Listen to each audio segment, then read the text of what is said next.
Guys, আসসালামু আলাইকুম, welcome to my another blog. আজকের ব্লগ আপনাদের স্বাগত। আজকের ব্লগ আপনারা দেখতে পাচ্ছেন একটা বেটা ফিশ। এই বেটা ফিশটার জন্য একটা এটা হলো ফিমেল বেটা ফিশ, এটার জন্য একটা মেল বেটা ফিশ নিয়ে চলে এসেছি আমি। তো দেখতে পাবেন এখন। গাইস, বেটা ফিশ এটা সুন্দর আছে কিনা আপনারা কমেন্ট করে আমাকে জানিয়ে দিন। আপনারা কতটুকু দেখতে পাচ্ছেন সেটা আমি বলতে পারি না, কিন্তু ক্যামেরাতে যতটুকু কভার করছে ততটুকু আপনাদেরকে দেখানোর চেষ্টা করেছি। এটা হলো আমার ফিমেল বেটা ফিশ, এটা হলো আমার ফিমেল বেটা ফিশ, এবং পলিথিনে যেটা আছে এটা হচ্ছে মেল বেটা। তো গাইস, দেখতে পাচ্ছেন আমি এখন সে মাছটার সাথে ছেড়ে দিচ্ছি।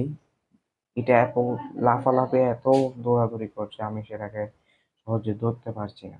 দেখতে পাচ্ছেন এখন আমি ছেড়ে দিব।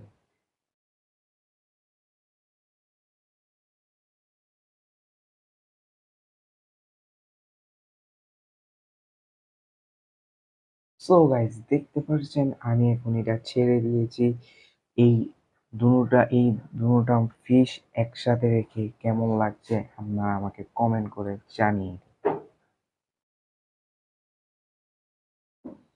এই বেটা ফিশ গুলার জন্য আপনাদের কোনো পরামর্শ রাখলে এবং বেটা ফিশের লেজ বা গায়ে কোনো সমস্যা হলে সেগুলি পরামর্শ রাখলে আমাকে কমেন্ট করুন। এরকম একসাথে বেটা ফিশ রাখাটা ঠিক না। আমি এটা পরে আলাদা করে ফেলবো। এখন আমি দেখছি সেটা মিলে কিনা। ভিডিওটি সুন্দর লাগলে লাইক, কমেন্ট এন্ড সাবস্ক্রাইব করে দিন। এরকম আরো মজার এবং সুন্দর ভিডিও পেতে আমাদের সাথে থাকুন।